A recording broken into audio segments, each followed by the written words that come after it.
Bonjour, c'est un véritable plaisir de vous retrouver. Ce matin pour un petit temps libre. Là, on va repartir dans nos questions-réponses. Et c'est quelque chose que j'affectionne particulièrement parce que c'est voilà, une mise au challenge de nos croyances et de nos perceptions.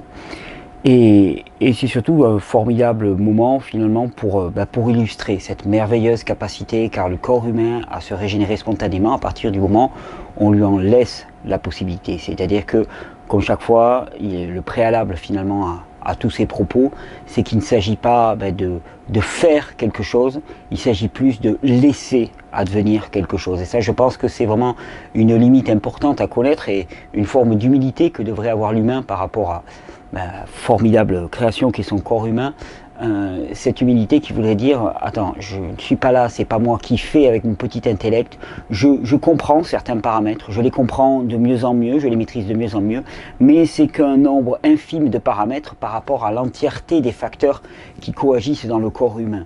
Et donc avec humilité se dire ok, je connais certains éléments, j'essaie surtout de connaître le contexte qui fait que cela va advenir. Non pas comprendre comment cela advient, parce que c'est très difficile et je crois même que c'est vain, mais par contre définir beaucoup mieux le contexte dans lequel ça va advenir. Et c'est pourquoi souvent dans ces vidéos, je vous dis, il n'est pas question de poser des diagnostics, il n'est pas question de donner des prescriptions, il n'est pas question de jouer aux apprentis thérapeutes ou médecins, si tant est qu'il y ait du sens à la thérapeutique autre que donner les meilleures conditions pour qu'adviennent ces forces de régénération. Et je pense que c'est le propos de tous les grands thérapeutes, c'est non pas de focaliser sur le problème en tant que tel, mais de favoriser les conditions d'émergence du meilleur en s'appuyant sur cette force de vitalité, cette force de régénération, cette vie qui est en nous, cette capacité à l'homéostasie qu'a le corps humain.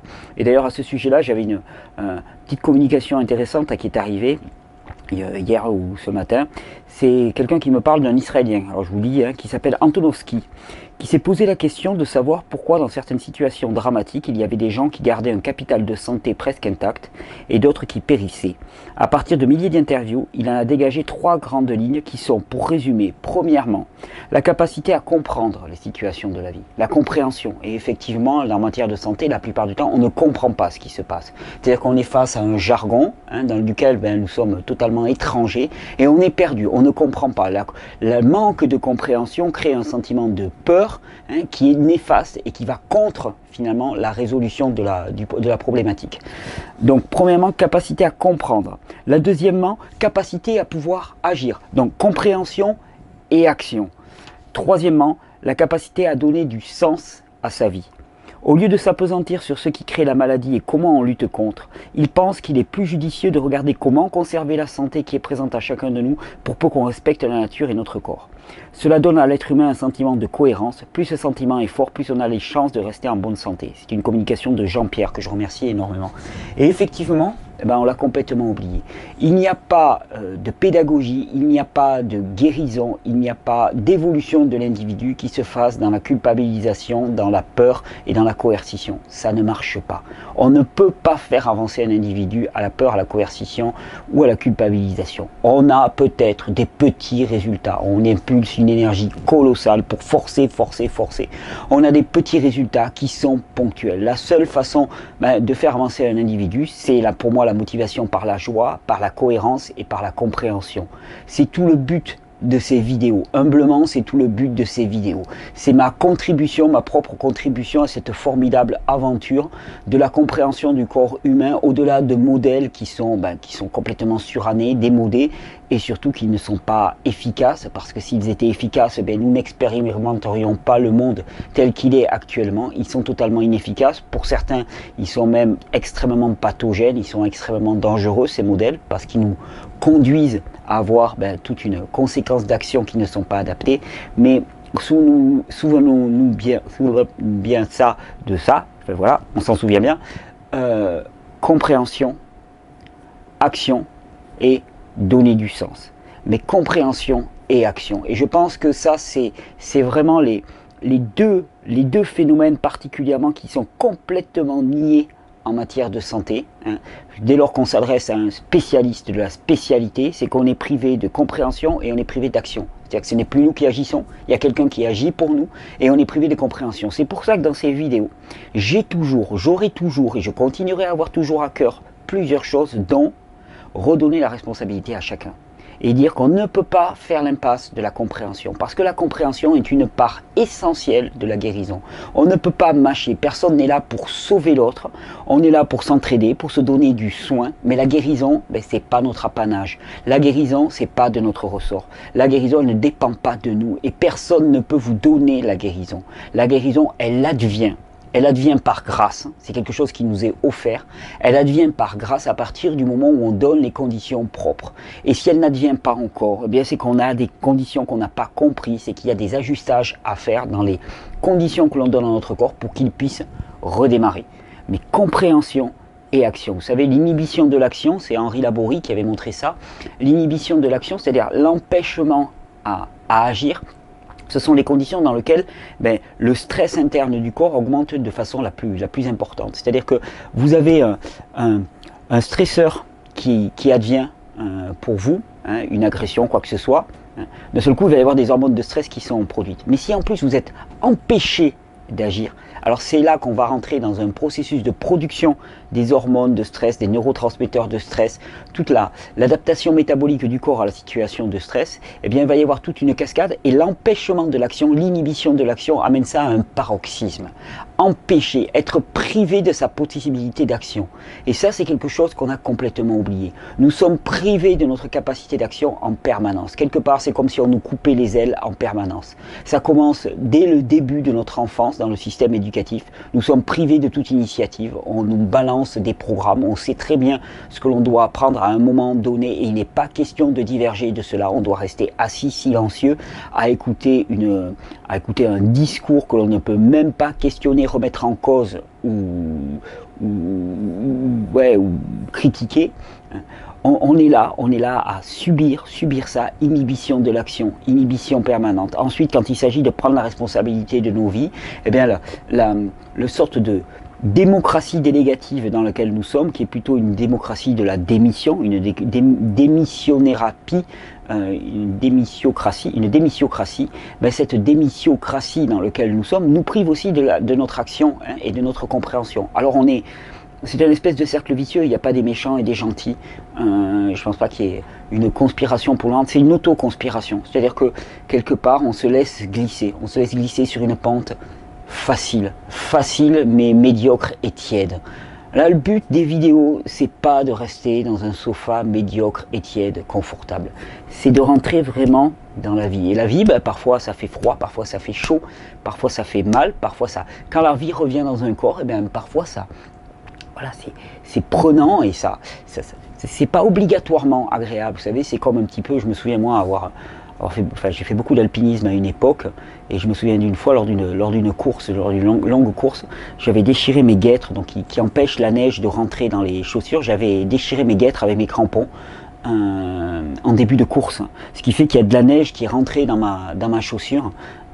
Pendant toute la course. C'était une très très longue course dans les Alpes et il s'est trouvé donc que la neige s'est accumulée dans ma chaussure et le soir venant, parce qu'on est rentré très très tard, le soir venant il a commencé à faire de plus en plus froid et mon pied a commencé à geler et je me suis retrouvé avec un pied partiellement gelé et quand mon pied est enfin revenu à la vie, les douleurs étaient atroces. Cette vie qui revient finalement, elle venait en rupture douloureuse avec l'anesthésie dans laquelle j'étais tombé. Et on est une population anesthésiée.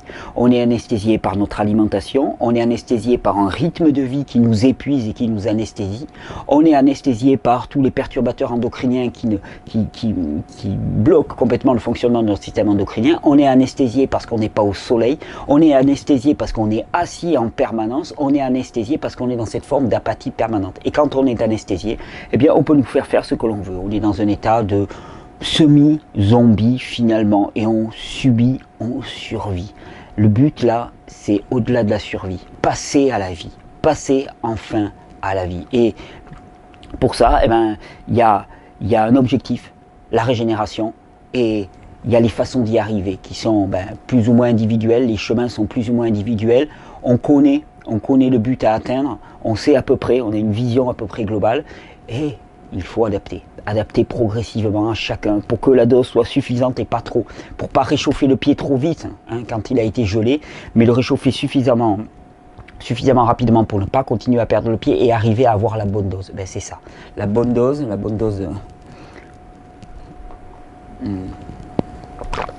Là on est armé pour le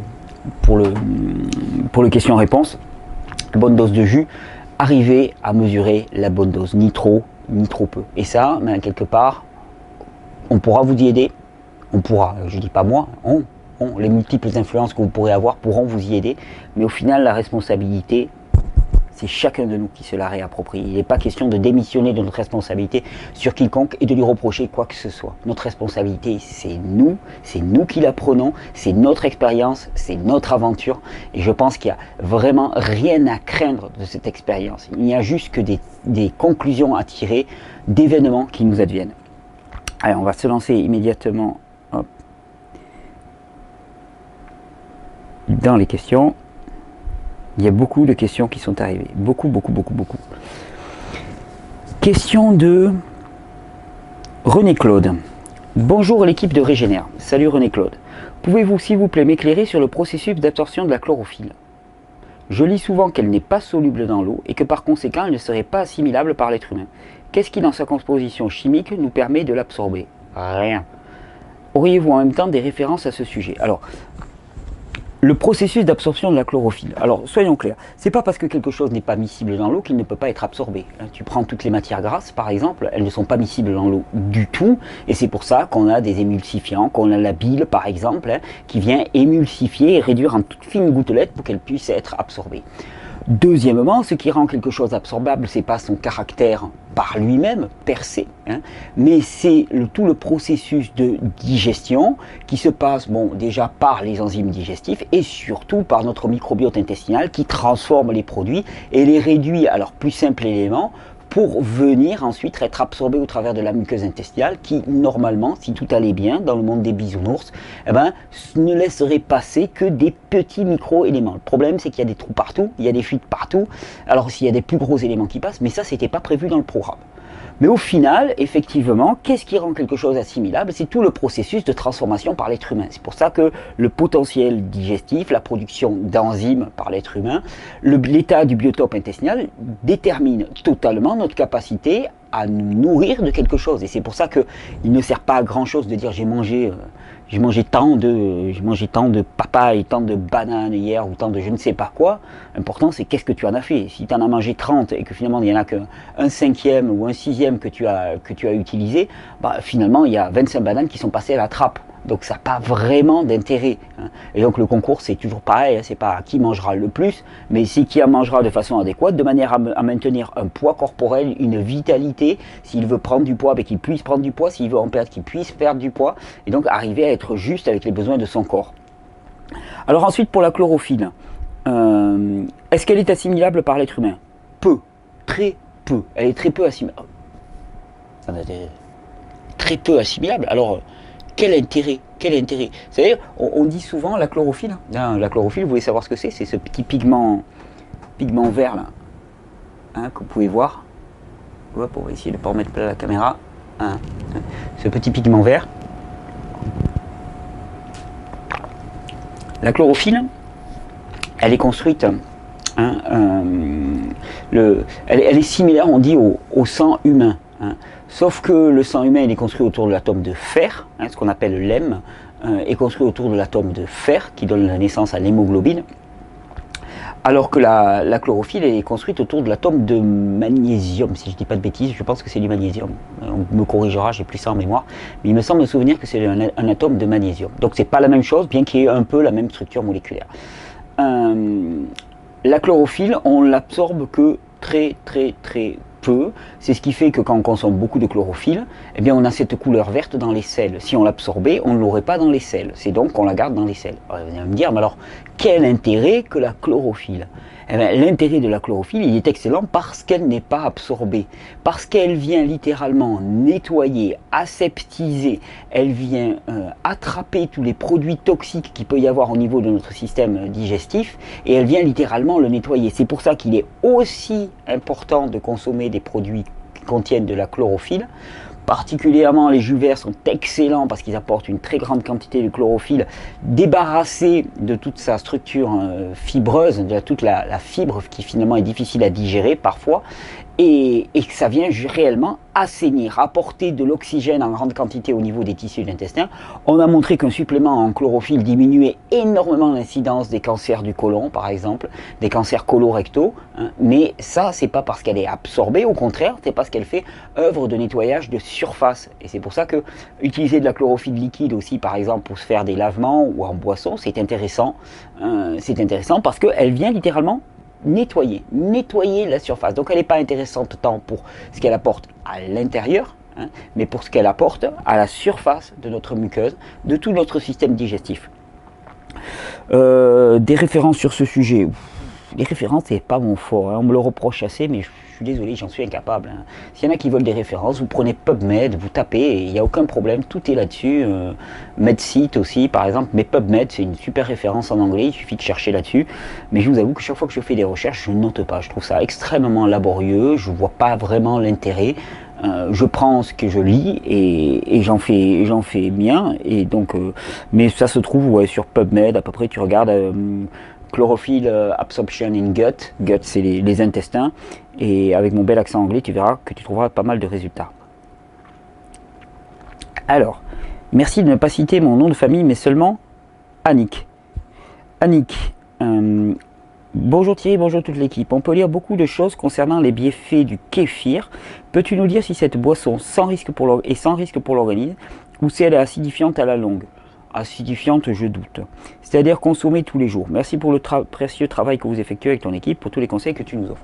Alors, le kéfir, tout dépend déjà quel type de kéfir. Parce que du kéfir, on peut en faire avec beaucoup de choses. Traditionnellement, on le fait avec du lait. On peut le faire avec des fruits. On peut le faire avec de la coco. Le kéfir d'eau de coco. Pour ceux qui n'ont jamais essayé, vous prenez la chance. Vous allez dévaliser un magasin asiatique, vous prenez un carton de coco fraîche, là les cartons de 9, vous les ouvrez toutes, vous récoltez le jus, vous mettez les ferments pour le kéfir et vous laissez fermenter pendant quelques jours. Ça va devenir visqueux, blanchâtre et là vous avez du kéfir de coco, c'est quelque chose d'absolument extraordinaire. On peut faire du kéfir de fruits aussi, on peut faire du kéfir avec du lait. Et d'ailleurs, ça fait partie des choses qui sembleraient, alors là pareil, il faut mettre des milliers de bémols, mais si quelqu'un devait consommer du lait, il faudrait que ça soit du lait non pasteurisé, déjà, premièrement, pour que tout le potentiel enzymatique soit encore présent dans le lait, et transformé en fermentation, en transformation longue, le kéfir pourrait y participer. À titre personnel, je ne le recommande pas, mais voilà, c'est ce qu'on entend dire, hein. Je n'ai jamais testé, je ne le recommande pas particulièrement. Par contre, les kéfirs de fruits et les kéfirs de coco sont excellents. Alors, est-ce que c'est acidifiant? Non. Par contre, ça induit des sacrés bouleversements au niveau du biote intestinal. Ça peut amener pas mal de perturbations, beaucoup de réactions de nettoyage, détoxination. Donc je recommande toujours d'y aller précautionneusement avec le kéfir, du moins au départ, parce que le kéfir est fortement nettoyant pour tout l'organisme. Donc y aller tout doucement. Mais sinon, pas de restrictions en fonction des tolérances personnelles. Alors... on est bien dans la digestion là aujourd'hui.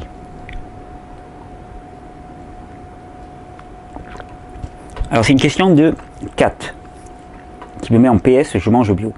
Bonjour Thierry et à l'équipe. Comment peut-on expliquer que je ne digère pas certains fruits et légumes? La liste s'allonge au long des années. Il s'agit notamment des bananes, poivrons, avocats, choux-fleurs, oignons crus, noix sèches. La liste peut être complétée par le sarrasin et le lapin.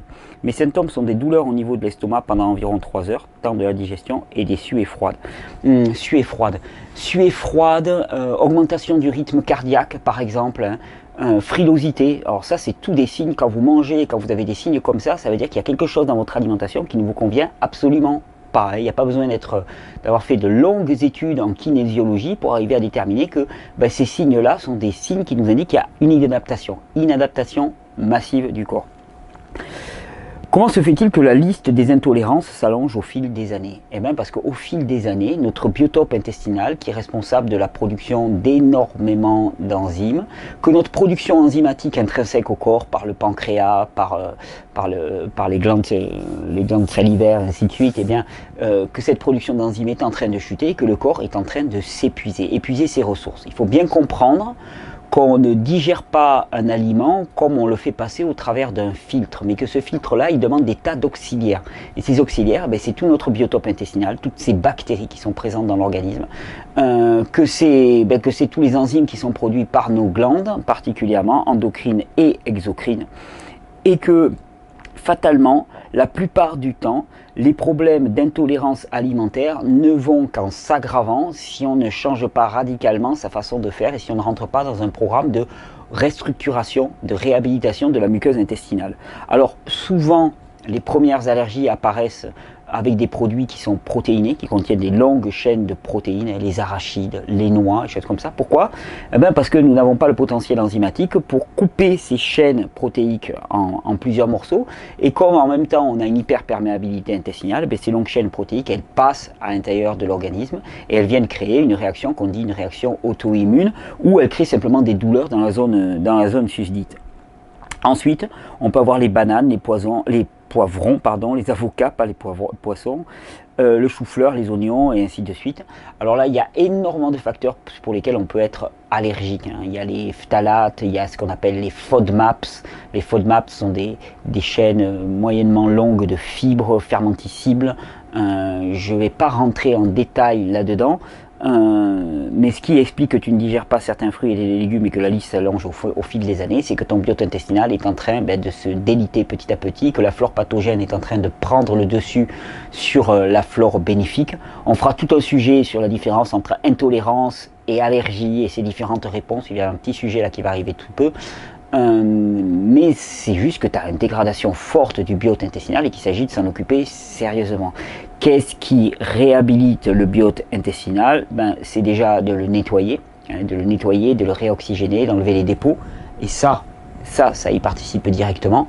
Et ce qui participe aussi à reconstruire la muqueuse intestinale, c'est lui apporter des graisses de très bonne qualité qui vont reconstruire, alimenter tous les entérocytes, ces cellules qui se baladent sur les villosités intestinales. Et pour cela, amener des bonnes graisses de très bonne qualité, nettoyer, oxygéner, permettre un bon balayage, arrêter tous les produits qui sont à base de colle, tous les produits céréaliers, les produits à base de colle qui vont venir, les chaînes de sucre long, qui vont venir s'accumuler dans les intestins, qui vont venir fermenter. Les céréales sont certainement le dernier aliment pour l'être humain. C'est-à-dire c'est vraiment l'un des pires, bon, sans compter tous les délires de l'alimentation moderne, mais c'est le dernier aliment pour l'être humain.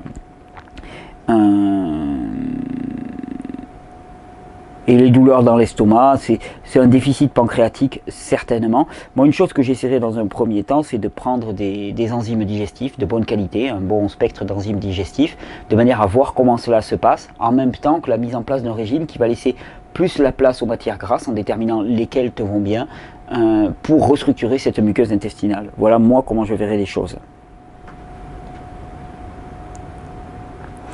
Question de Domi. Bonjour à tous, Thierry, merci à toi. Dans ta dernière vidéo, tu parles des sols appauvris d'où les fruits et légumes poussent avec moins de nutriments qu'auparavant.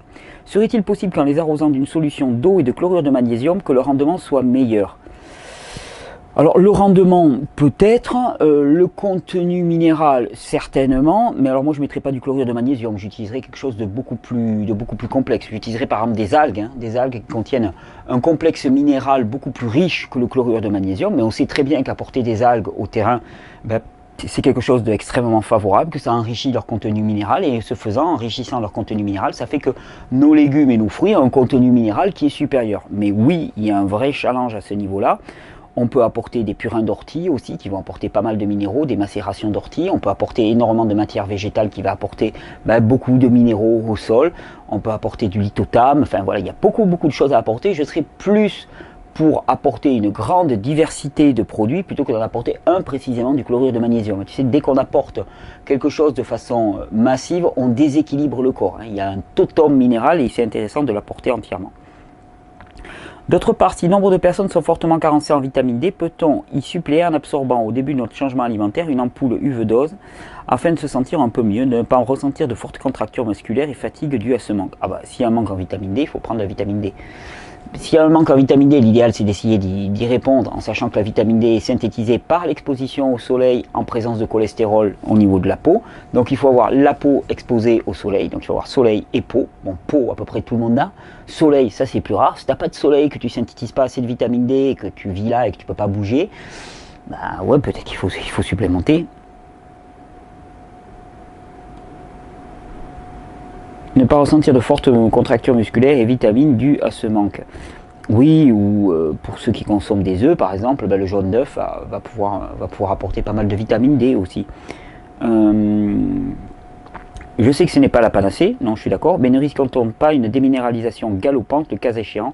Oui, tout à fait, enfin une décalcification, puisque la vitamine D est responsable de l'absorption du calcium alimentaire au niveau des intestins, et que si on n'a pas assez de vitamine D, oui, ben, pragmatiquement, pas de souci. Je veux dire, l'important c'est de travailler sur le terrain, mais après, il ne faut pas refuser des solutions symptomatiques si effectivement on fait face à un problème ponctuel.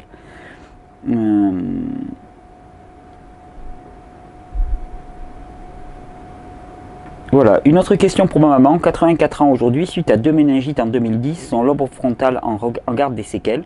Elle a toutefois récupéré toutes ses facultés, mais une fatigue persiste ainsi que quelques pertes de mémoire. Je l'incite à faire des jus verts et elle regarde tes vidéos. Pourra-t-elle améliorer l'état de son cerveau? En tout cas, elle se donne les meilleures conditions pour que ça puisse advenir. Je ne peux pas faire de promesses. Hein.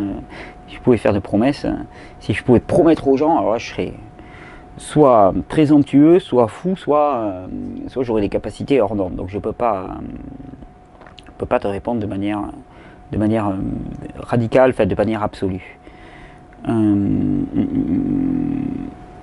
Alors, question de Métanie. Bonjour Thierry, j'ai 52 ans et une petite malformation congénitale du genou. Celle-ci a provoqué une arthrose fémoro-patellaire.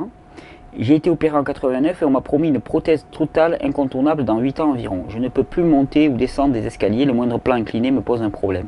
Je me suis mis à boire un litre de jus vert presque tous les jours depuis peu. Tu dis que les cartilages peuvent être reconstruits, reminéralisation, plasma de Quinton, en effet. Et je le crois, mais dans la mesure où mes os sont positionnés de façon à frotter anormalement l'un contre l'autre, penses-tu que ce que tu préconises habituellement puisse me sortir d'affaire? Alors là, moi qui étais sportive malgré tous ces ennuis qui m'ont fait souffrir dès mes 15 ans, je ne peux plus me bouger, je me désespère car le manque d'exercice n'est pas bon à la santé. Difficile ça. Il est certain qu'en reminéralisant avec des jus de légumes, des jus verts en particulier, qu'en apportant une très grande quantité de minéraux, qu'en apportant du plasma de Quinton de façon locale, on va tout faire pour réhydrater et reconstruire le ménisque. Oui, en apportant du collagène aussi, tu vas permettre de reconstruire le ménisque de façon massive. Après, si ça frotte l'un contre l'autre, je ne peux pas dire, hein, mais j'ai aucun moyen de le dire, strictement aucun moyen de le dire. En tout cas, tu te mets dans les meilleures conditions pour que ça puisse advenir. Allez, on a fait une petite pause et on reprend toujours avec ces questions. Et entre-temps, je réfléchissais un petit peu, je me disais vraiment, c'est... le piège, l'ornière vraiment de la pensée humaine, c'est premièrement de faire des catégories, deuxièmement de raisonner de manière fixiste et troisièmement de s'ancrer sur la peur. La peur, elle fait que finalement, eh bien, on a besoin de projeter, on a besoin de projeter ce qui va être, on a besoin de tout mettre en boîte et en case. Et par rapport à toutes les questions qui se posent là actuellement, est-ce que ça va marcher, chaque fois je me dis, mais bon Dieu, essayons de voir. Et toujours pareil, quand on me demande, mais est-ce que ça va guérir? Est-ce que si on fait ça, ça va guérir ça? Au mieux, je peux dire, finalement, on va se mettre dans les meilleures dispositions pour que la guérison puisse advenir. Mais la guérison, je ne crois pas que quiconque maîtrise les paramètres propres à la guérison. Et des paramètres, il y en a une étendue incroyable. On aborde plus les points de vue de la physiologie, alimentation, rythme de vie, sommeil, exercice physique. Hein, on en parle pas mal dans ces vidéos, l'alimentation en particulier, parce qu'effectivement, c'est une source de pollution majeure. Hein, et je lisais encore ce matin un article sur l'autisme chez les enfants. Il y avait une maman qui donnait ses conseils par rapport à l'autisme. Elle disait, moi j'ai 3 conseils pour les mamans d'enfants autistes, Asperger ou spectre autistique global, l'ASD, Autistic Spectrum Disorder. Elle disait, premièrement, bien penser que l'enfant est souvent en difficulté et répondre tout le temps en empathie. C'est-à-dire vraiment comprendre que quand il ne fait pas quelque chose, et ça c'est valable pour tout le monde, c'est parce qu'il ne peut pas le faire. C'est pas parce que par volonté, je ne connais pas les caprices. Les caprices chez les enfants, je ne sais pas ce que c'est, je n'y crois absolument pas. Je ne crois pas aux caprices non plus chez les adultes, je crois qu'on met en place ce que l'on peut, comme on peut, avec les ressources que l'on a à un moment donné. Et cette réponse-là, c'est la moins pire qu'on puisse donner. Donc elle disait premièrement ça. Deuxièmement, elle disait, toute la guérison vient du mode d'alimentation. Là, elle était radicale. Elle disait, au travers d'années de recherche, elle a un enfant qu'elle a ramené d'un état autistique à un état de fonctionnel, on va dire, alors normal, le mot est extrêmement galvaudé, ça veut rien dire, mais un état dans lequel l'enfant n'est pas en souffrance et peut interagir avec son milieu extérieur de manière adéquate et satisfaisante pour lui. Et elle disait que c'est sur le plan alimentaire, elle a eu beau chercher, c'est sur le plan alimentaire qu'ont été faites toutes les avancées, toutes les améliorations. Parce qu'il faut bien comprendre que dans ces cas-là, c'est une création de produits toxiques, littéralement par une flore bactérienne pathogène qui est installée au niveau des intestins, et que quelque part, ce n'est qu'en renouvelant cette flore bactérienne, en faisant en sorte que la prolifération se fasse dans le sens des bactéries bénéfiques et non pas négatives, qu'on va arriver à obtenir quelque chose qui va être positif.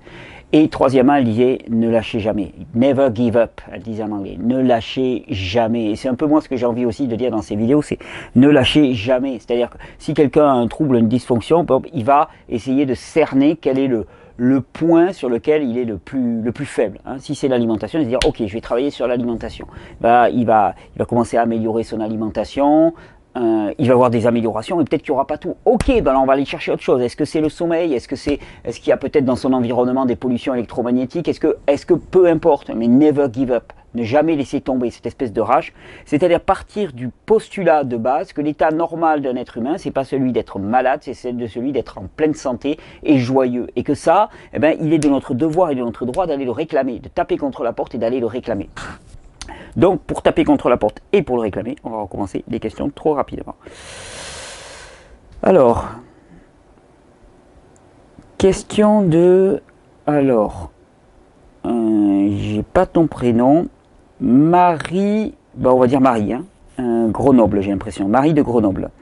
Thierry, je suis toutes tes vidéos et conseils depuis un bon moment car je les trouve pleines de bon sens. Mais à chaque fois, je finis par me demander de quoi allons donc mourir. Parce que c'est une certitude, non, que nous allons mourir. A priori, oui. Nous aurons le choix de négliger ceci plutôt que cela pour mourir de ceci plutôt que cela.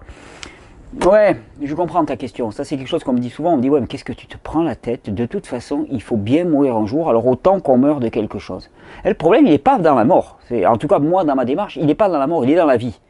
Le problème n'est pas de savoir si on va mourir plus tôt ou plus tard. Et entre nous, soit dit, moi, à titre personnel, durer dans cette vie, ça m'indiffère complètement. C'est-à-dire que je me moquerai éperdument de mourir dans 1 an ou dans 30 ans ou dans 50 ans. Ça n'a pas vraiment d'importance pour moi dans l'absolu. Je pense que ça en a un peu plus pour mes proches, mais pas pour moi. Par contre, ce qui m'importe, c'est qu'est-ce que je vis en attendant. C'est-à-dire, quelle est la qualité de ma vie. La qualité, non pas en termes de je suis bien dans ma petite peau, mais qu'est-ce que je peux faire de cette vie. Et vraiment, la question n'est pas de savoir si on va mourir plus ou moins jeune et de faire des statistiques. Alors, il y a des gens qui disent oui, les végétariens, oui, les crudivores, ils meurent au même âge que les autres. Ok, mais on s'en fiche, parce que de toute façon, la problématique, c'est pas ça. C'est absolument pas ça. La problématique, c'est de savoir dans quel état tu vis jusque-là. C'est-à-dire, qu'est-ce que tu as comme énergie, qu'est-ce que tu as comme état d'esprit, dans quel état tu es. Est-ce que tu te lèves le matin en ronchonnant, en ayant mal partout aux articulations, en ayant la tête dans le gaz? Qu'est-ce que tu fais de tes bras? Et effectivement, pour moi, la régénération, c'est un état d'être, qui rayonne à l'extérieur. C'est-à-dire, c'est pas quelque chose que l'on garde pour soi et puis qui ne se voit pas. Ça doit rayonner. C'est-à-dire que la pleine santé, elle se voit. Elle ne se prouve même pas. On n'a pas besoin de faire des excentricités pour prouver sa bonne santé. On n'a pas besoin de faire des pompes à un bras pour prouver sa bonne santé. On n'a pas besoin de faire des gros numéros de cirque, quels qu'ils soient. On a juste besoin d'être là et de dégager ce que l'on doit dégager. Et là, ça fait la différence.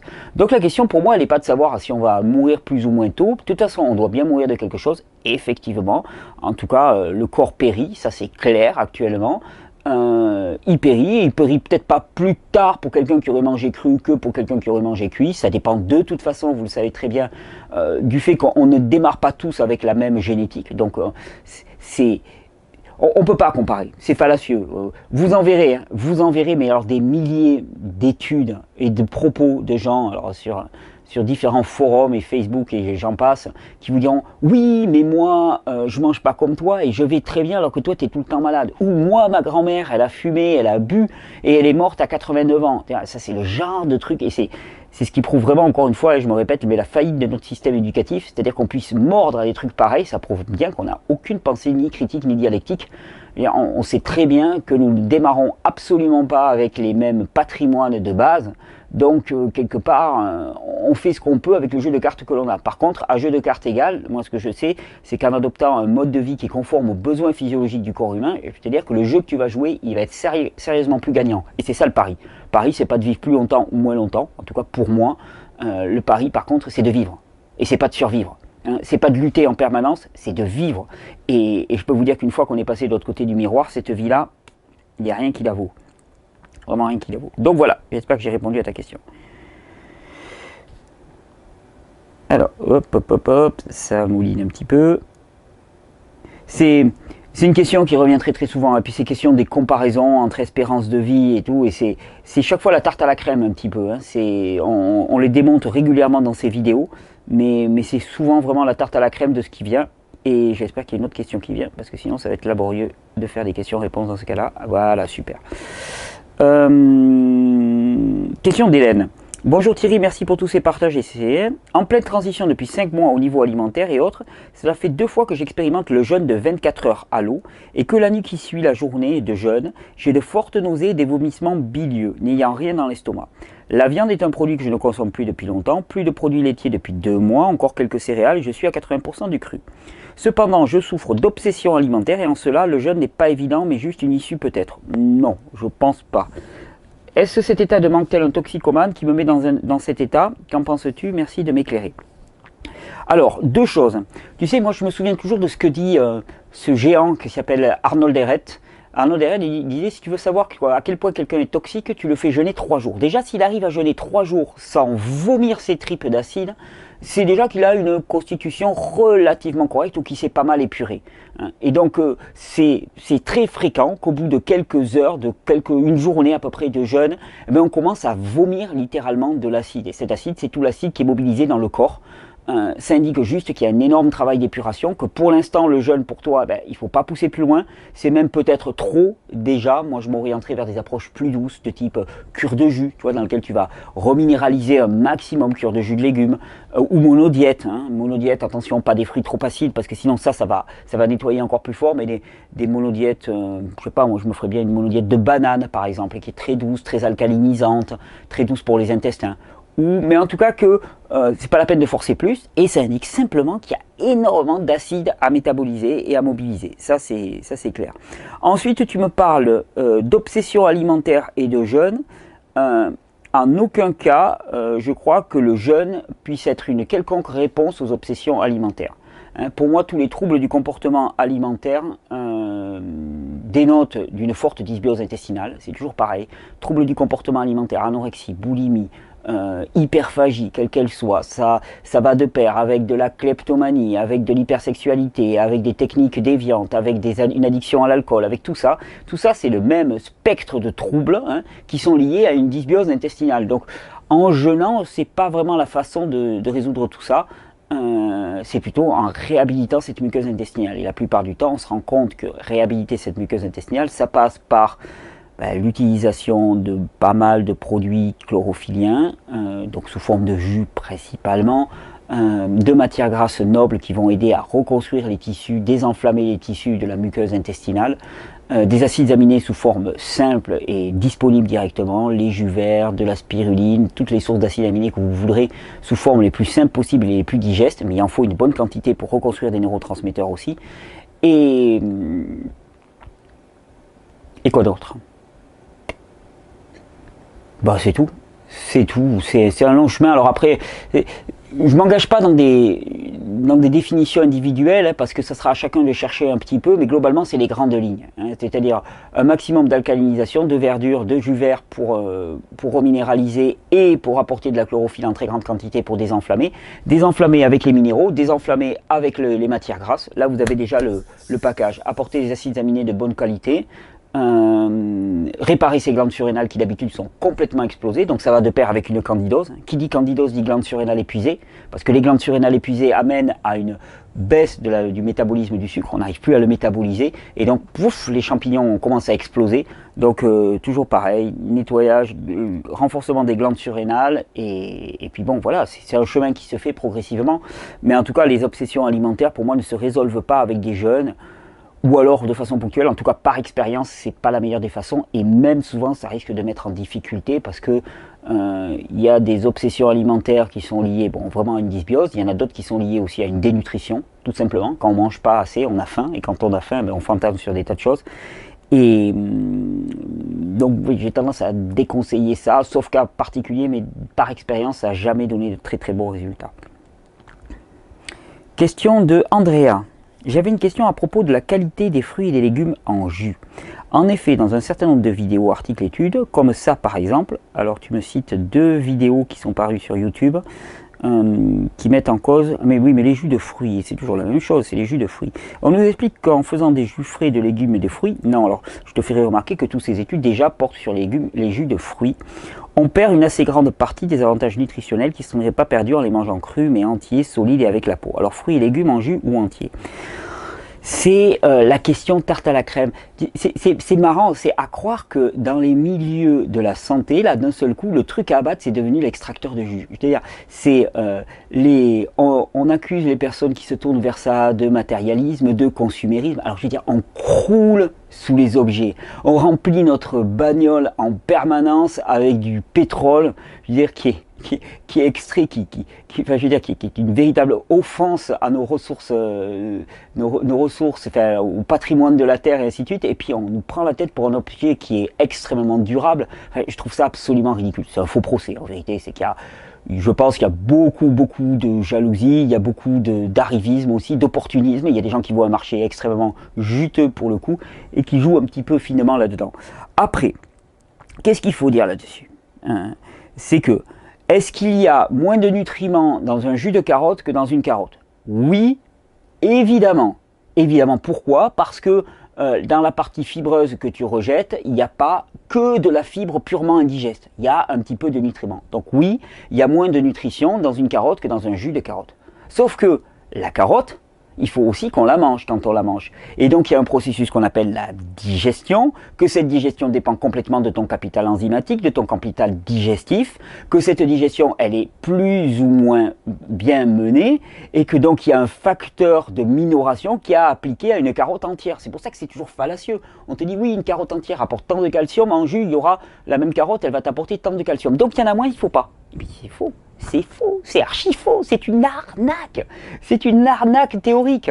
Je veux dire, pourquoi? Parce qu'il y a tout le processus de digestion, d'assimilation, d'utilisation au niveau de la cellule, et que tout ça, c'est pas gagné avec des produits entiers. Je dis pas que c'est impossible, je dis que c'est pas gagné.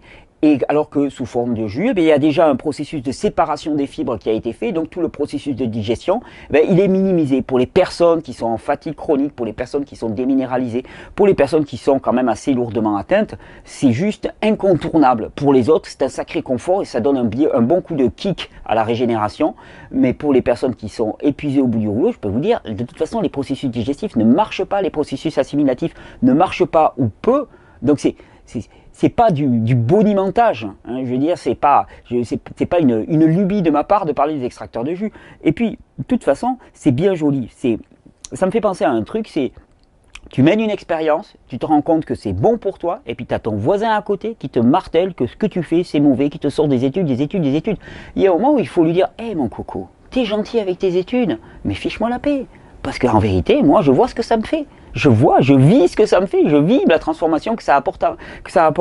Alors ensuite, la plupart de ces études sont faites avec des fruits, non pas avec des légumes. Or, effectivement, au niveau glycémique, c'est pas recommandé de faire des jus de fruits purs, loin de là. Ponctuellement, une fois de temps en temps, ok. Mais globalement, je dis jamais plus de 1/3 de fruits dans vos jus de légumes. Les jus, c'est pour des légumes. Donc tout ça, c'est des faux procès. J'ai même du mal à comprendre. C'est intéressant hein, sur le plan cognitif de voir à quel point on peut partir en croisade, ça fait un peu Don Quichotte, hein. On peut partir en croisade contre les extracteurs de jus. À côté de ça, tu sais, tu as des milliers de gens qui sont en train de mourir parce qu'on leur prescrit des médicaments qui sont des qui sont des tueurs en tant que tels. On leur donne des statines, on donne de la Ritaline aux gamins. Hein. Il y a des enfants qui sont exploités dans le monde entier pour produire, je ne sais pas, des vêtements à je ne sais pas quel coût en Chine. Enfin, je veux dire, il y a des énormités dans ce monde à tous les niveaux. On bazarde des pesticides dans nos champs, ainsi de suite. Non, mais on va aller manifester, faire des vidéos contre les extracteurs de jus. Chapeau, chapeau la dissidence. Avec ça, on est rendu. Donc, ouais, pour moi, c'est un peu grotesque. Et de toute façon, un petit peu de raisonnement nous prouve qu'effectivement, c'est bien joli tout ça. Le modèle théorique il y a moins de nutriments dans un jus de carotte que dans une carotte, c'est vrai. Sauf qu'il y a certainement plus de nutriments utilisables dans un jus de carotte que dans une carotte, pour l'être humain. Et pour la plupart d'entre nous, en tout cas. Voilà donc mon positionnement.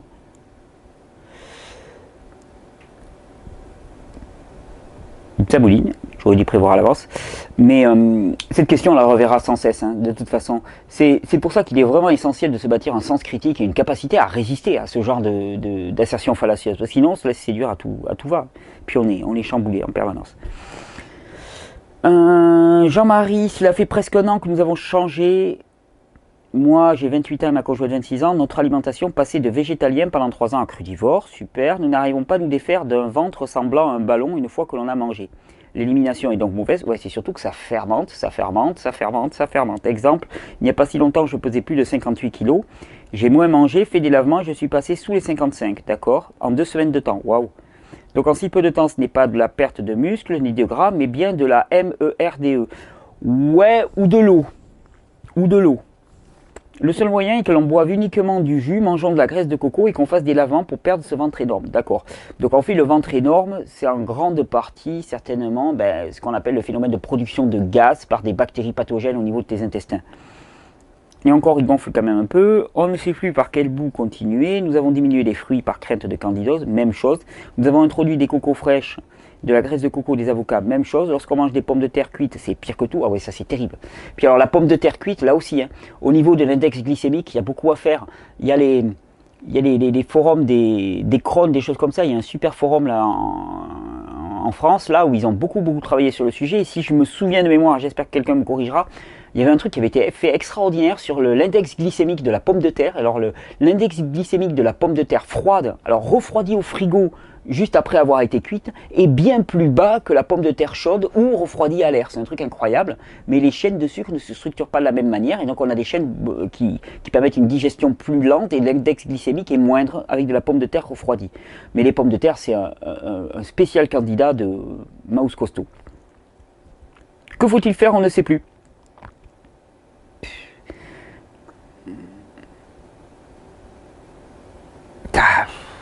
Que faut-il faire? On ne sait plus. Il y a plusieurs façons de faire. Je ne sais pas quelle est la meilleure. Il y a plusieurs façons de faire. Il y a la voie trash. On supprime toutes les sortes de sucre. Comme ça, tu affames soi-disant les candidats. Tu affames tes propres cellules aussi. Tu te nourris de jus vert, de graisse de coco. Tu prends pas mal de plantes antifongiques. Ça va apporter une rémission. Je ne suis pas certain que ça apporte une vraie transformation et ça va remonter ensuite. Et puis bon, tu risques de craquer parce que se passer de fruits, c'est juste très difficile.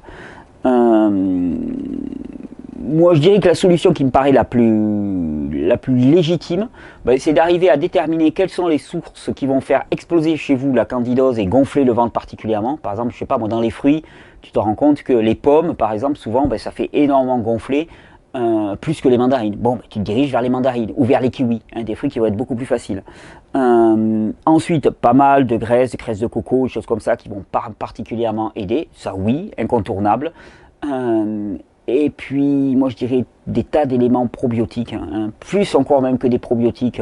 Je me rends compte que vraiment c'est l'utilisation d'éléments probiotiques, c'est-à-dire lactofermentés. La lactofermentation, je suis de plus en plus fan quand je vois les effets que ça a. Mettre du lactofermenté dans les jus partout, de manière à ce que finalement on ait un apport comme ça de bactéries, de cette bactérie en permanence, d'arriver à repeupler, à corriger tout ça. Ça me paraît le seul moyen. Minimiser quand même, arriver à déterminer quels sont les aliments qui amènent à ce gonflement, c'est quand même intéressant. Un régime d'exclusion, ça fait toujours des bons effets, en tout cas ça permet de vivre mieux. Mais globalement, je vais te dire, hein, c'est assez facile d'habitude d'arriver à déterminer quels sont les produits. Là, si ça gonfle même avec de l'avocat ou de la graisse de coco, je pense que ça veut dire que c'est bien avancé, vraiment bien avancé. Le jeûne ne va pas ajouter. Là, moi, je dirais utilisation des aliments probiotiques qui peuvent vraiment corriger la chose. Alors, une question de Nico. Bonjour à tous, je vous écris pour mieux comprendre le phénomène d'agressivité chez un être régénéré. Dans ma démarche vers un nouveau mode de vie alimentaire, je n'ai jamais eu de réel problème avec personne. Super, tant mieux, c'est le programme. Tout d'un coup, je me retrouve devant une personne régénérée depuis 5 ans, crudivore. Alors, régénérée depuis 5 ans, je ne savais pas qu'on avait une étiquette. Tu sais, régénérer, je ne sais pas ce que ça veut dire.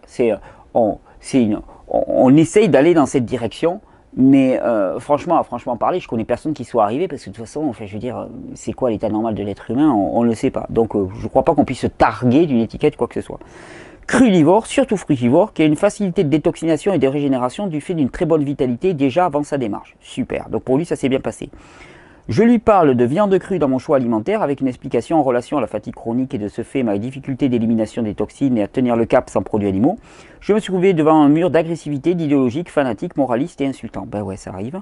Je me suis dit que seule l'ignorance des difficultés énergétiques qu'il n'a pas connues pouvait engendrer un tel comportement. Ouais, mais tu sais, l'état de fatigue chronique, il faut vraiment l'avoir connu, l'avoir côtoyé pour comprendre quelle folie c'est. Tu sais, c'est un peu comme les personnes qui sont en fatigue chronique, les personnes aussi qui ont des allergies alimentaires, qui font que d'une heure sur l'autre, ça peut être Dr Jekyll et Mr Hyde, quoi. D'un seul coup, changer de personnalité complètement.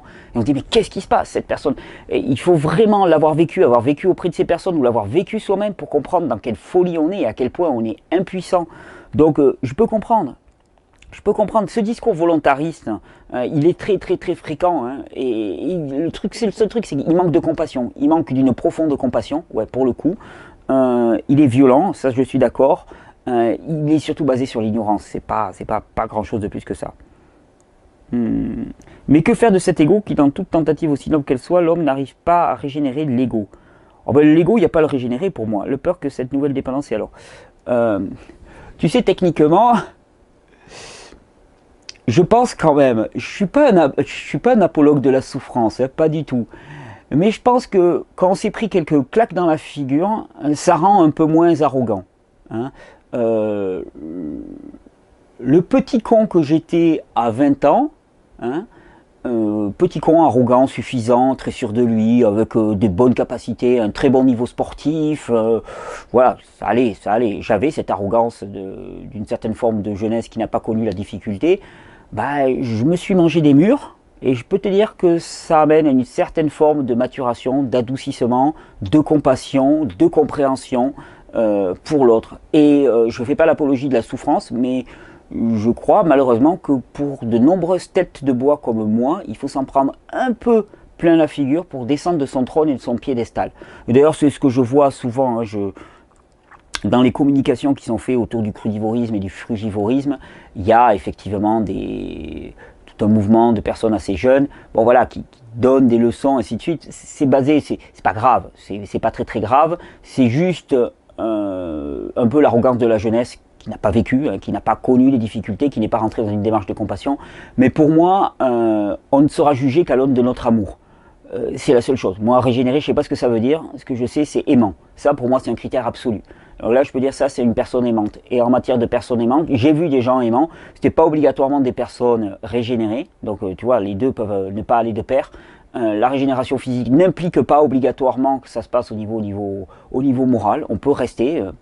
Je pense que la plupart du temps, quand ça marche pas, quand ça prend pas la totalité de l'être, c'est qu'on se l'impose et que c'est vécu dans la douleur et dans la difficulté, il me semble. Donc c'est pour ça que j'en appelle vraiment chaque fois à faire ça, mais en douceur, réellement en douceur et en écoute, quoi, en écoute de ses propres besoins, parce que sinon on devient psychorigide et on n'arrête pas. Je vais prendre un terme vulgaire, mais on n'arrête pas de faire la morale aux autres, de les stigmatiser, de les ostratiser. Enfin, ça marche pas. C'est n'avoir rien compris au système éducatif que de croire qu'on va faire avancer l'autre à la baguette. Ça ne marche pas. Donc voilà. Être régénéré, non. Pour moi, le seul critère qui prouve la régénération complète d'un être humain, c'est qu'il soit aimant, quelles que soient les circonstances, aimant inconditionnel. C'est-à-dire, il aime même si on ne l'aime pas, il aime même si on lui fait pas du bien. Il aime, et le reste, ça passe à la trappe. Et tout ça ne passe pas que par l'alimentation, loin de là, bien sûr. Question de Marie-Paul. J'ai une fille de 19 ans, il y a 3 semaines, on nous a dit qu'elle était atteinte de polyarthrite rhumatoïde, la pauvre. Au début, c'était un doigt de la main droite, puis 2 doigts, et depuis hier, c'est un doigt de la main gauche. Elle a des douleurs qui la gênent, et psychologiquement, c'est très difficile à vivre. On lui a posé une orthèse sur la main droite, le regard des autres est gênant pour elle, et son avenir professionnel est compromis. Elle est en bac pro d'aide à la personne, pouvez-vous nous conseiller? Alors, polyarthrite rhumatoïde. Arthrite, it, donc c'est inflammation. Rhumatoïde, on parle de rhumatisme. Donc c'est une atteinte des cartilages, particulièrement par les produits acides au niveau des articulations. Normalement, c'est une maladie qui apparaissait, on va dire, à 70-80 ans, parce que les réserves minérales étaient épuisées, les réserves acides et l'acide prenaient le dessus. La polyarthrite rhumatoïde, ce n'est qu'une des multiples expressions de l'acidose profonde des corps et des individus. Donc, si j'avais des conseils à donner pour une personne comme ça, pour qu'elle voit vraiment une différence radicale, déjà, suppression de tous les produits laitiers, strictement, vraiment suppression de tous les produits laitiers. Déjà, ça va améliorer pas mal les attaques acides. Suppression de tous les produits raffinés, transformés, les sucres raffinés, les produits avec des additifs alimentaires. On fait la chasse, on revient à une alimentation basée sur les fruits, les légumes. Allez, en période de transition, quelques céréales sans gluten si possible. Beaucoup de légumes cuits à la vapeur, des fruits, des noix, des matières grasses nobles. Qu'est-ce qu'il peut y avoir aussi? Tout ce qui est fruits, légumes. Fruits, légumes, je dirais produits animaux en petite quantité, de première qualité pour la personne qui a fait ce choix-là. Et puis voilà. Et puis voilà, parce qu'en fait la polyarthrite rhumatoïde, ce n'est qu'une des multiples expressions des attaques acides et que le seul moyen, et tout simple moyen d'empêcher cela, c'est d'arrêter d'avoir une alimentation acidifiante et un mode de vie acidifiant. La simple modification du régime alimentaire amène toujours des améliorations au niveau de la polyarthrite rhumatoïde qui sont assez exceptionnelles. Après, on peut injecter du plasma de Quinton, donc de l'eau de mer ramenée à l'isotonie, au niveau de ses articulations. Ça va aider, mais au niveau des doigts, c'est pas facile d'injecter du Quinton, on ne peut pas en injecter beaucoup.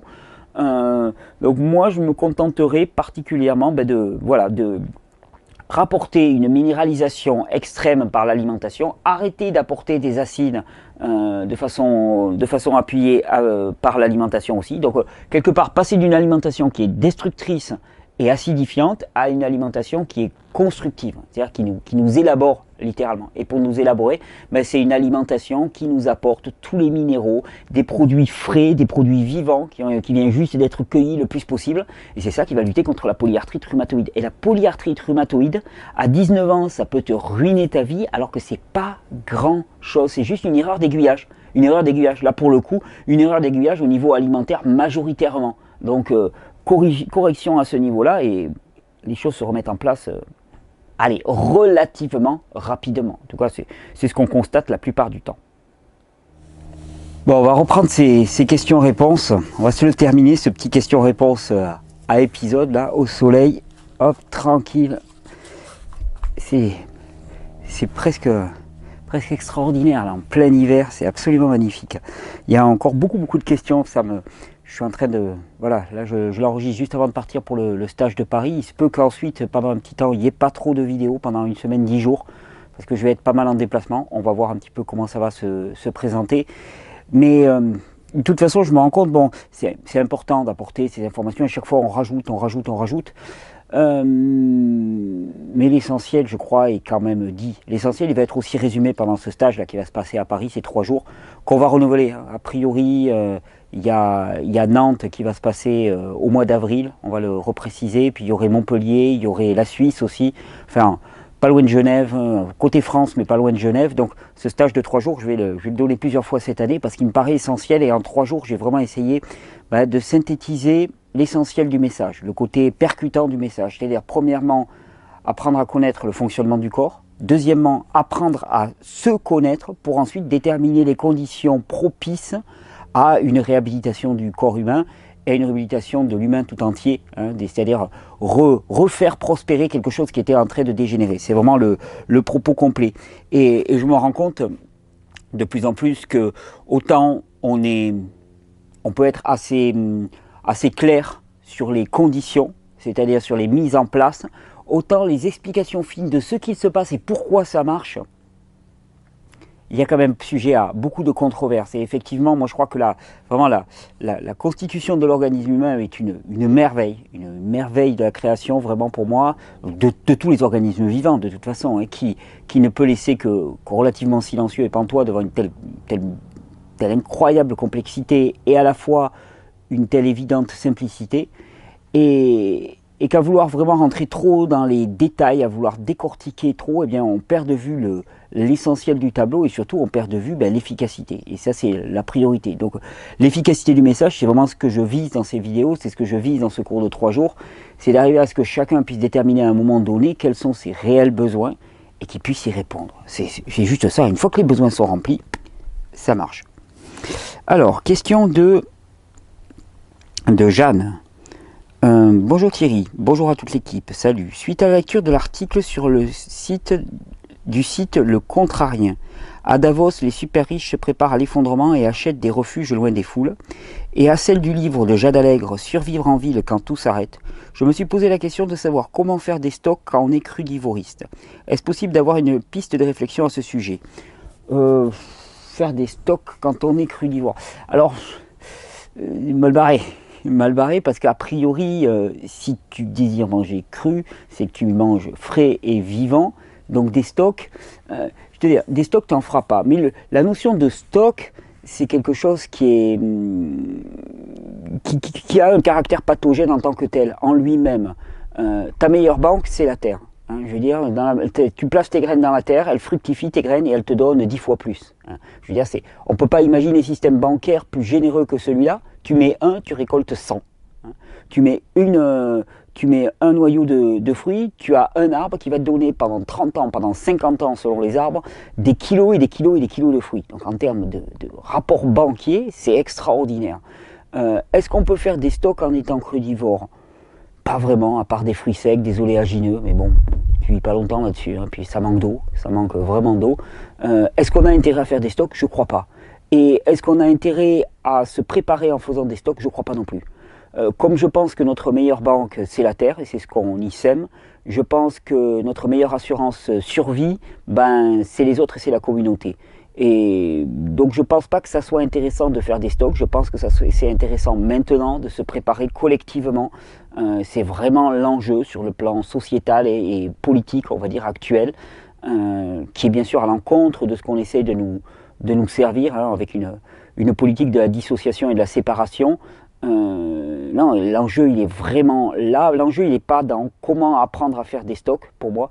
L'enjeu il est comment apprendre à vivre collectivement ensemble sans avoir un esprit de prédation, en ayant un esprit conforme aux 3 éthiques de la permaculture, c'est-à-dire respect de la terre, respect des espèces vivantes et partage équitable des ressources. Partage équitable des ressources à l'échelle de toute la création, c'est-à-dire entre les hommes, les animaux, les végétaux, voilà, que rien ne soit négligé. C'est ça la priorité, c'est vraiment ça la priorité plutôt que d'apprendre à faire des stocks. Parce qu'apprendre à faire des stocks, c'est toujours pareil. Tu vas te faire tes petits stocks, mais tout seul, de toute façon, tu n'arriveras à rien. C'est peine perdue, c'est peine perdue.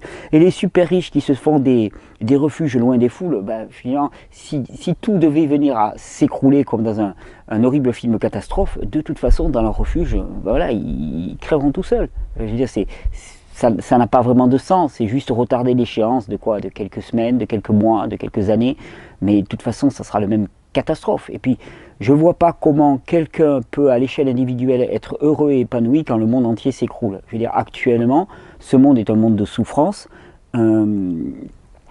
et cette souffrance-là, elle nous impacte tous. Elle nous impacte tous sur notre physique, sur notre mental, sur notre émotionnel, sur notre spirituel. Nous sommes impactés par ce niveau de souffrance. Et la seule chose qu'on puisse faire, c'est pas cultiver un petit bonheur individuel, mais c'est vraiment cultiver un salut collectif. Il n'y a pas d'autre solution.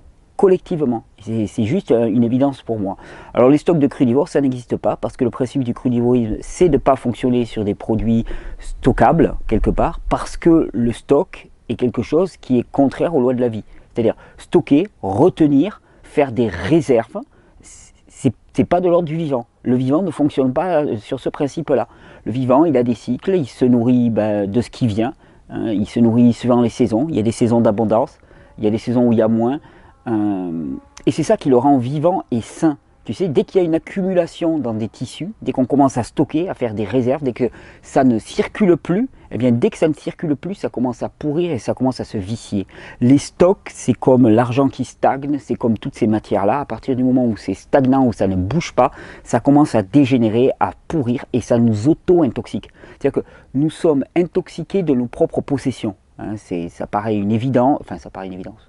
Non, c'est peut-être paraît pas une évidence, mais c'est un message qui est porté depuis très très longtemps, j'ai strictement rien inventé, mais nous sommes lourds de nos possessions, de tout ce que l'on possède. Et il y a un auteur moi que j'aime beaucoup qui s'appelle Henri David Thoreau, T-H-O-R-E-A-U, Henri David Thoreau, qui est celui qui a le premier théorisé la notion de désobéissance civile. Hein, c'est un écrivain existentialiste, un copain d'Emerson, pour ceux qui connaissent un peu la littérature américaine, et il était enseignant et il a refusé d'appliquer les punitions corporelles en classe. Il a aussi refusé de payer son impôt à l'État duquel il dépendait, je crois qu'il était dans le Maine, pour la bonne et simple raison que cet État menait une guerre qu'il considérait comme félonne contre les États du Sud.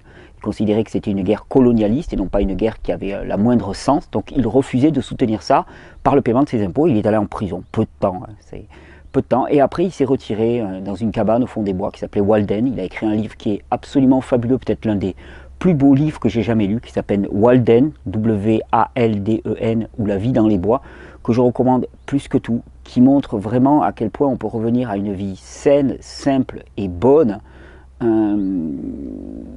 et sans stock, sans réserver. Et lui, il disait toujours, mais un homme est riche de tout ce dont il peut se passer réellement. Il y avait un exemple aussi qui donnait, il disait, voilà, imaginons, je me promène au bord d'une rivière, je vois un beau caillou, ce beau caillou, il me plaît, je le ramène chez moi, je le pose sur mon bureau, puis là, il reste sur mon bureau, et puis qu'est-ce qui va se passer? C'est que tous les matins, avant de pouvoir commencer mon travail, je vais devoir l'épousseter. Alors c'est caricatural, mais je vais devoir y consacrer du temps à ce caillou. Et donc, de quelque chose de beau qui m'avait ravi lors de ma promenade, il en devient un fardeau. Pourquoi? Parce que j'ai essayé de me l'approprier, de le retenir.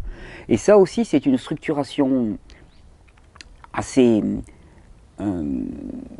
comment on dit, névrosée de la psyché humaine, c'est de croire que parce qu'une expérience est bonne, la reproduction de cette expérience sera aussi bonne. Hein. C'est pas parce que là je suis bien au soleil que je serai toujours bien au soleil.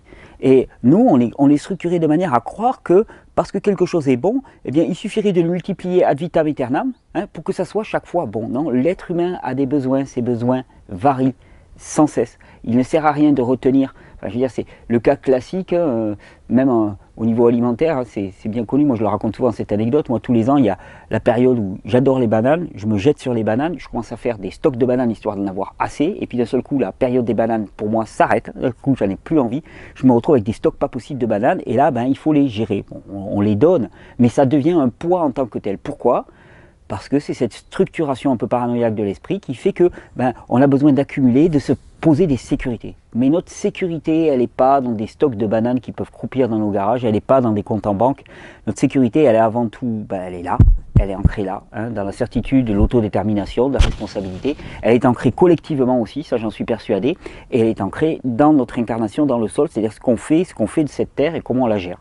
Et je crois que vraiment, on est là. Moi, la notion de jardinier me plaît énormément. Je pense que nous sommes là pour gérer cette terre et on en a la responsabilité. C'est-à-dire qu'on n'a aucun droit dessus, par contre on est redevable. On est redevable de la gestion. Vous savez, un peu comme un gérant.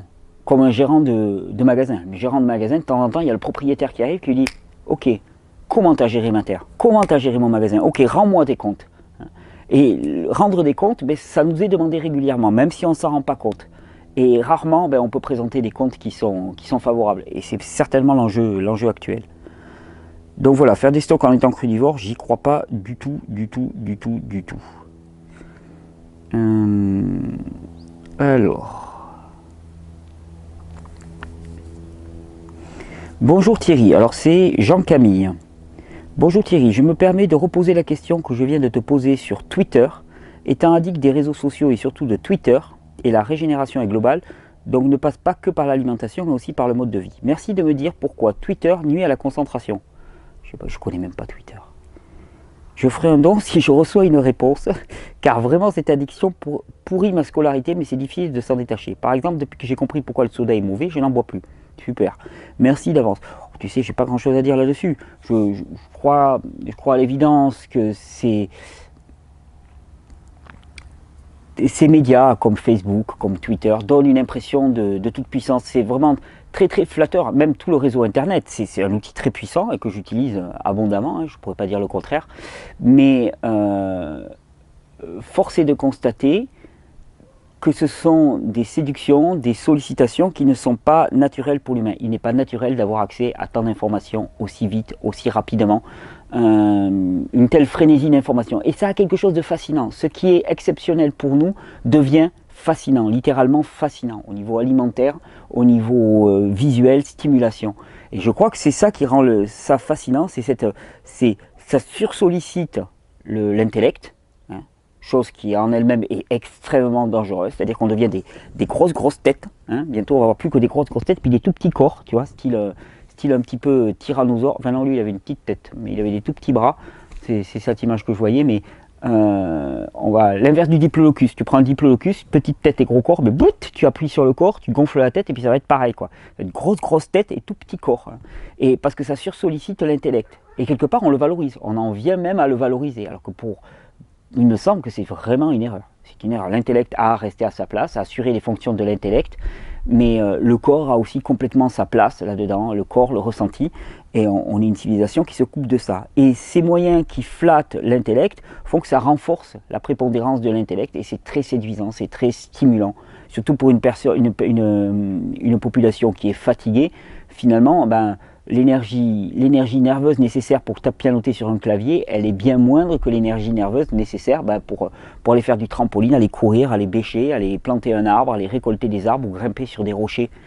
Et finalement, on se rend compte que on vit d'une certaine forme par procuration, dans une espèce de virtualité totale, hein, dans laquelle nos corps n'ont plus la capacité de bouger, parce qu'ils sont trop engoncés. Par contre, notre intellect, il court en permanence dans une espèce d'imaginaire. Je pense que ce sont des mondes d'imaginaire qu'on se forge, hein, pour m'être essayé un peu à Facebook, dans lequel je suis assez gauche, on va dire. Je me suis rendu compte que je n'avais pas les codes et qu'on avait tout fait si on ne connaît pas les codes, si on ne connaît pas la rapidité, si on ne connaît pas ce système d'échange, d'être complètement perdu, hein. D'ailleurs, je dois le dire, hein, pas la peine trop de m'envoyer des MP sur Facebook, juste comme ça, je ne les vois pas, je crois les ouvrir, ils ne s'ouvrent pas, enfin, c'est assez catastrophique. Donc, non, je pense que c'est un côté fascinant, uniquement parce que ce n'est pas prévu, parce que ça sursollicite le cortex cérébral, et que ça rend complètement addictif, surtout pour des personnes qui sont totalement épuisées. Voilà, je ne sais pas si j'étais le mieux placé pour répondre à cette question. Allez, on va s'en prendre une dernière. Avez-vous connaissance des travaux de Bruno Donatini, oui, sur les intestins et du fait qu'il déconseille de prendre des probiotiques? Qu'en pensez-vous? Luma. Alors, il déconseille de prendre des probiotiques. De mémoire, il déconseille de prendre des probiotiques quand il y a une prolifération bactérienne dans l'intestin grêle. Il défend cette position en disant que finalement, il y a déjà, disons, quand il y a une flore qui est déséquilibrée, une flore de putréfaction pathogène, il défend le fait qu'apporter des probiotiques ne ferait que augmenter le processus. J'ai pas d'avis. Bruno Donatini est certainement quelqu'un qui a fait beaucoup de recherches, donc je me permettrai pas de critiquer son approche. J'en comprends la logique dans certains domaines, je la comprends pas dans d'autres. Force est de constater quand même que l'usage des probiotiques, si tu veux, l'usage des probiotiques, il s'entend comment? Utiliser des probiotiques, c'est utiliser un petit ensemencement pour ensemencer tout un milieu intestinal qui est extrêmement riche de bactéries. On voit que dans certains cas ça marche, on voit que dans certains cas ça ne sert pas à grand chose, hein, force est de constater. Moi j'ai beaucoup essayé. T'as des gens qui vraiment ne parlent que de réhabilitation intestinale au travers des probiotiques.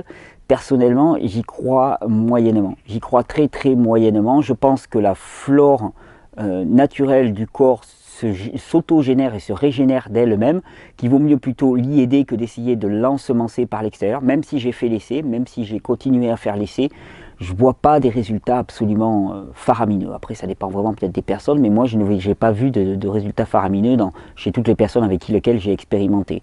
Je crois plus au fait d'apporter une nourriture de première qualité, donc une nourriture de première qualité à ces bactéries qui vont favoriser les bactéries bénéfiques et non pas les bactéries pathogènes, ça j'y crois. Je crois aussi au fait de donner un petit coup de main à toutes ces bactéries en apportant un supplément enzymatique, particulièrement un enzyme digestif, de manière à ce que finalement le travail de décomposition lié à la digestion, qui doit être réalisé en partie par ces bactéries, soit réalisé par ces enzymes, ce qui fait que finalement on ne se retrouve pas avec des matériaux non digérés dans les intestins qui vont favoriser l'apparition d'une flore de putréfaction.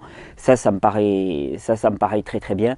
Je crois plus à alimentation et aliments, alors à ce moment-là, probiotiques, c'est-à-dire aliments lacto-fermentés, j'aime beaucoup ça, les kéfirs de coco, les produits comme ça qui sont lacto-fermentés, dans lesquels il y a une prolifération bactérienne, et ensemencer, utiliser les EM, ensemencer en permanence, en essayant d'être le moins dirigiste possible, parce que je me rends compte finalement, toujours pareil, hein, tu vois, le professeur Donatini dit ça, à l'inverse, moi je vais te sortir un autre professeur qui va te dire non, mais surtout sans probiotiques, il n'y a rien de faisable.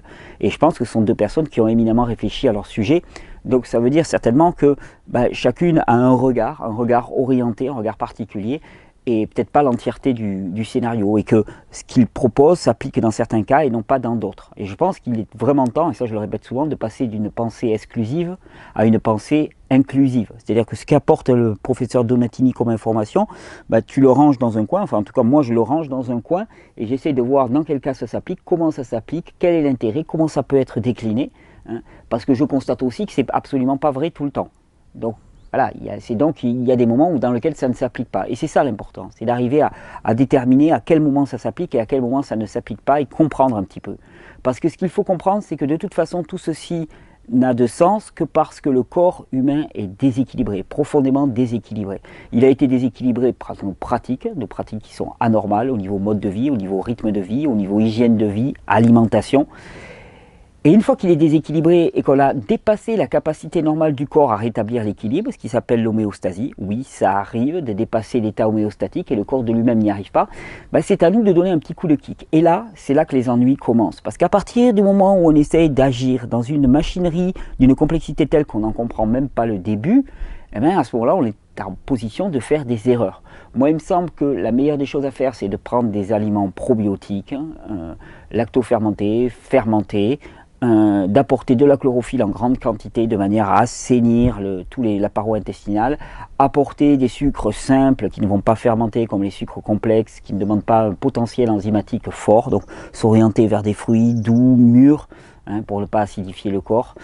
Des graisses, des matières grasses de bonne qualité, qui vont venir nourrir, qui vont venir désenflammer toute la paroi intestinale, favoriser le travail aussi des entérocytes, ces cellules-là qui sont responsables de la protection de la barrière intestinale et aussi de l'assimilation, et que c'est en réunissant tous ces facteurs-là qu'on va se mettre dans la bonne position pour qu'advienne quelque chose qui est de l'ordre de la guérison. Mais toujours pareil, la guérison, on arrive à en cerner certains paramètres, mais on ne peut pas dire à coup sûr ça marche. Qu'est-ce qui explique que même en ayant des individus dont on a vraiment cerné le terrain, mais pour certains ça va faire, et pour d'autres, c'est qu'il y a d'autres facteurs qui nous échappent certainement sur le plan physiologique, sur le plan psycho-émotionnel, je n'en sais rien. On donne les meilleures conditions pour que ça advienne, et dans la majorité des cas, ça advient. Ça ne veut pas dire qu'il ne va pas y avoir des petits ratages, Et s'il y a un ratage, ça n'oblige pas à tout rejeter, ça oblige simplement à réfléchir. Ce qui est certain, c'est qu'il y a une alimentation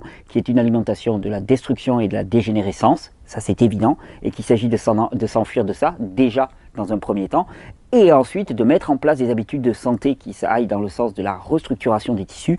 Et il n'y a pas de restructuration des tissus sans une expérience de reminéralisation et de désacidification. Donc détoxiner, reminéraliser, renourrir et à la fois permettre la sortie des produits toxiques, ça me paraît la meilleure des solutions. Tu sais, à force de vouloir jouer, on parle aussi de transplantation fécale par exemple. Ça consiste à prendre les selles d'un donneur sain, donc quelqu'un que tu considères comme physiquement et psychiquement équilibré, sachant que dans les selles, il y a une grande majorité de bactéries qui sont renouvelées en permanence, de bactéries de ton biote intestinal, mais on prend les selles d'un donneur, on les liquéfie, on les mixe, hein, tu peux les passer au blender, tu passes tes sels au blender spécial, mais tu filtres bien, et puis qu'est-ce que tu te fais? Ben, tu te fais un implant, tu te fais un lavement avec ça, et donc ça devrait venir recoloniser. J'ai vraiment du mal avec ça, j'ai vraiment du mal. On me parle de résultats, qu'il faut le faire plusieurs fois, et ainsi de suite. Tout ça, ça me paraît bien du bricolage. Et c'est surtout, ben, oubliez que c'est en favorisant les conditions de retour à la santé, donc en prodiguant du soin, qu'advient la guérison. Et que notre responsabilité n'est pas la guérison, mais le soin. Et ça, c'est la priorité. C'est vraiment l'essence du message hygiéniste pour moi. C'est apporter du soin adapté, du soin bien compris pour les personnes qui en ont besoin, et laisser advenir la guérison, en sachant qu'il y a aussi un facteur, un impondérable là-dedans, et que parfois la guérison n'advient pas, et que ça nous dépasse complètement, et qu'il y a ces raisons qui nous dépassent complètement. Favoriser le soin, ça c'est la priorité. Donc par rapport à cette approche du docteur Donatini, j'ai pas d'idée, j'ai pas l'impression que la consommation de probiotiques, même si ça n'a pas d'effet, soit ait un effet délétère. Je l'ai jamais constaté personnellement. J'ai vu chez certaines personnes des améliorations avec les probiotiques. C'est quand même pas la chose qui m'a le plus stupéfait. Je n'irai pas dire, voilà, les probiotiques c'est incontournable. Ça me paraît quelque chose à tester chez nombre de personnes, à condition d'en prendre de bonne qualité. Là aussi, les marques rivalisent les unes les autres. Déjà, arrêtez de nuire. Primo non nocere. Déjà, arrêtez de nuire. Déjà, simplement, si le corps a la capacité nerveuse, en cessant de nuire, eh ben, ça remonte comme il devrait. Ensuite, favoriser des conditions en y allant précautionneusement avec douceur. Ça me paraît la priorité des priorités. Et ça reste vraiment l'essentiel du message, vraiment l'essentiel du message apporté. Favorisons les bonnes conditions, avec des fruits, avec des légumes, avec des jus. Si tu as les intestins enflammés, surtout pas de légumes crus, ça paraît l'évidence, mais il faut le redire encore. Des jus, des légumes cuits à la rigueur, des fruits, parce qu'il n'y a pas plus doux pour les intestins. Si tu prends des fruits doux, mûrs, il n'y a pas plus doux des enflammants pour les intestins. Des matières grasses de première qualité, tu apportes des acides aminés de bonne qualité aussi, et tu laisses faire et du repos et du soleil, quoi. On oublie qu'il y a de multiples facteurs, vraiment multiples facteurs, et que de toute façon, malgré tout notre volontarisme, il y a un moment où si on ne donne pas au corps les conditions favorables pour qu'il marche, il ne marchera pas. C'est comme ça que c'est pas parce qu'on fait une séance de sport de une demi-heure, 3/4 d'heure par jour, si on reste assis pendant 8 heures, eh ben, c'est pas normal. C'est vraiment pas normal. Et c'est pour ça que, pour revenir sur la question des stocks, c'est vraiment une refonte complète de notre mode de vie qui est absolument nécessaire. Mais total. Notre mode de vie actuel nous conduit à la dégénérescence et à la souffrance. Pas tant à la mort, parce que de toute façon la mort elle arrive, mais à la dégénérescence et à la souffrance. Et c'est vraiment ça qu'il faut arriver à retourner. Et j'espère que ces vidéos y contribuent, j'espère que ces vidéos contribuent à interpeller, à frapper un petit peu et à se dire, mais ouais, il y a peut-être quelque chose à faire là, il y a peut-être quelque chose à faire, ce n'est pas normal de souffrir comme ça. J'ai peut-être droit à un nouveau départ, j'ai peut-être droit à quelque chose de neuf dans ma vie. Et des bras, il en faut. Surtout que la finalité, c'est pas tant d'être en bonne santé. La bonne santé, ça devrait être quelque chose d'acté dès le départ, pour qu'enfin on puisse se mettre au travail. Et se mettre au travail, ben, c'est prendre soin de cette terre, prendre soin de la communauté, hein, prendre soin de nous-mêmes, bien sûr de nos familles, de nos communautés, prendre soin de cette terre, et enfin faire fructifier. Arrêter de créer un monde, parce que ça, pour ça, on a une capacité à créer de la désolation, du malheur et du massacre. Ça, c'est clair, on a cette capacité-là. Créer quelque chose de beau, pas vraiment, on le laisse advenir. On peut être jardinier de la beauté, ok. Par contre, créateur de la laideur, ça, on est très très fort pour ça. Et c'est vraiment là le challenge. C'est le challenge qui nous attend. Parce qu'avec ce statut de jardinier de la beauté, c'est aussi la pleine santé, c'est aussi la sécurité de la communauté, la sécurité affective, la sécurité émotionnelle, la sécurité physique, c'est tout qui est englobé. C'est-à-dire qu'on est un individu. On a des besoins qui ne sont pas divisibles, on a des besoins qui ne sont pas séparables. Et c'est en y répondant de façon globale eh bien, que réellement, c'est l'individu et toute la société qui arrivera à fonctionner de manière normale. Bonne régénération, bon soleil, bon ensoleillement et bon partage surtout. Bon partage parce que ce message et ces vidéos ne deviennent pleinement actifs que quand ils sont partagés. Bon jus.